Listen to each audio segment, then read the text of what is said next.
Steve Jobs was an American entrepreneur, marketer, and inventor who was the co-founder, chairman, and CEO of Apple. Through Apple, he was widely recognized as a charismatic pioneer of the personal computer revolution and for his influential career in the computer and consumer electronics fields, transforming the industry one after another from computers and smartphones to music and movies.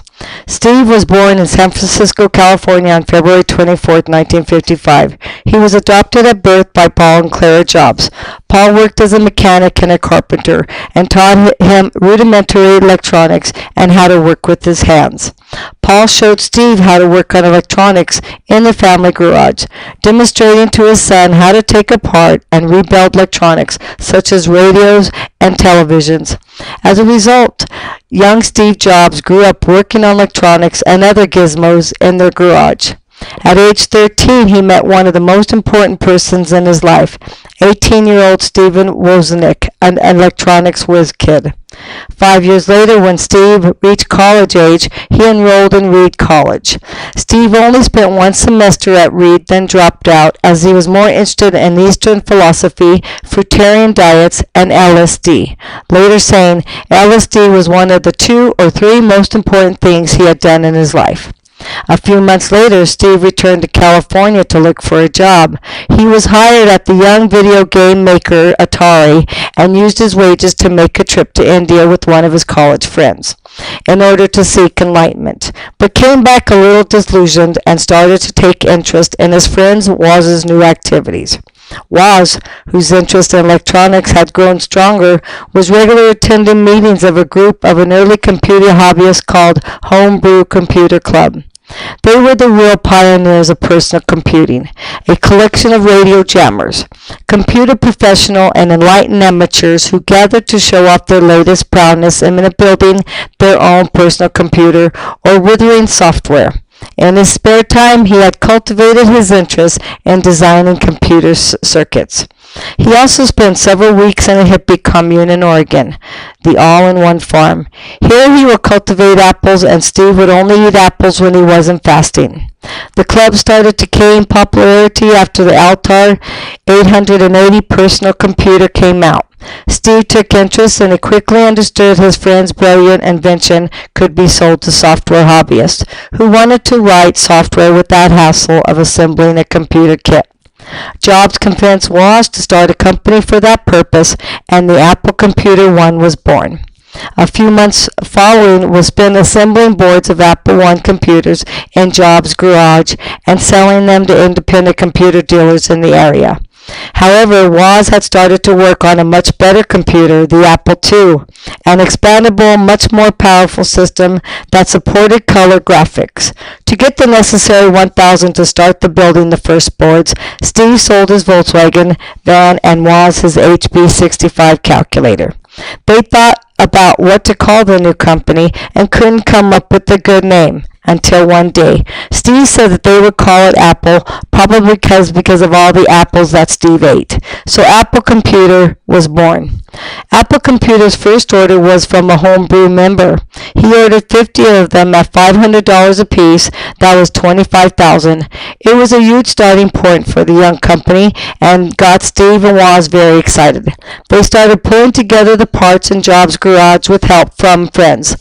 The parts for the Apple cost $220, while the computer was sold for $500 and was usually put in wooden boxes. In the wake of Apple's success, its investors decided it was time to go public, and only 4 years after the company was started. Steve Jobs' net worth increased to over $200 million at age 25. Mike Marcola also insisted that Apple advertise for its new computer. He called up one of his friends, Regis McKenna, who was one of the most renowned advertisers in the Valley. While they worked with Steve Jobs on Apple's first ads, an art director designed a new logo for the company. The only thing Steve asked him was, "Don't make it cute." He was the one who came up with the bitten apple, so it wouldn't look like a tomato, as well as the striped colors to emphasize the Apple II's ability to display color. The new company got ready to show off their product at the Wesco Computer Fair, a conference held in San Francisco. It was only a prototype, but the plastic case definitely made the Apple II look like a professional product. Steve negotiated a prime spot for Apple's booth and took precious advice from both investors. That's why he bought his first suit for the occasion. Apple Computer received 300 orders for the Apple II on the show alone, twice as much as the total number of Apple I ever sold, but this was just the beginning. In many ways, Apple II was both the start and the symbol of the personal computer revolution of the early 80s. Although there were many competing personal computers on the market, the Apple II clearly set itself apart very early on and soon embodied the personal computer in the public consciousness. It was all over the media and its sales skyrocketed. Apple Computer was growing at an incredibly fast rate. The numbers were mind-blowing. From 2,500 Apple II sold in 1977, 8,000 were sold in 1978, and up to 35,000 in 1979. Remember, there was no market for personal computers before. The company earned $47 million in revenues that fiscal year. However, because of his hot temper and his relative inexperience in management, Steve was thrown out of a project, and the Apple III that he had started, he left the company and started a small project called Macintosh, a personal computer that was supposed to be a cheap appliance, as easy to use then as a toaster. Steve was supported in his mission by John Sculley, Apple's new CEO, whom he hired to help run the company. But sales plummeted, and Steve refused to acknowledge it, and continued to behave as if he saved Apple.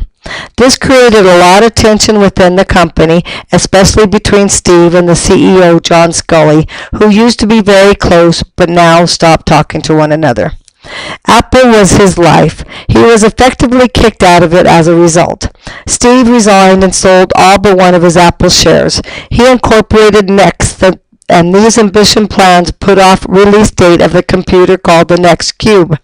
The Next Cube was indeed a great machine, but it didn't sell and way too overpriced. Steve Jobs had failed, and he was devastated. These years were the worst in Steve's career, but they were also the happiest years in his private life.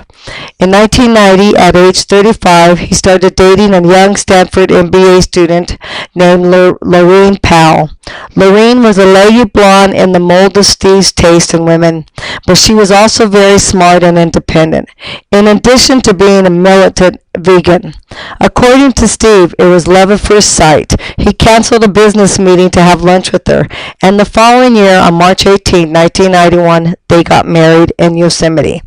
A few months later, Lorraine gave birth to Steve Childs, a baby boy named Paul Reed, after Steve's alma mater, Reed College, and his father, Paul Jobs. Steve Jobs had millions in the bank after having sold all his Apple stock and was interested in an incorporated Pixar. The founders of Pixar had gotten together with the common vision of making films using computer animation only. Movies started to take form, and Steve became increasingly enthused by it. He used his personal money to fund Pixar for 9 years, which was always more of a hobby to him compared to Next. Pixar was obviously going to benefit widely from the Disney marketing machine and made a hit story with Toy Story. Steve, who owned 80% of the company, saw his net worth rise to over $1.5 billion, 5 times the money he had ever made at Apple. Business wasn't all sunshine and roses at Apple, and in the decade following Steve's departure, the computer owners milked all the cash it could from the Macintosh and its successors.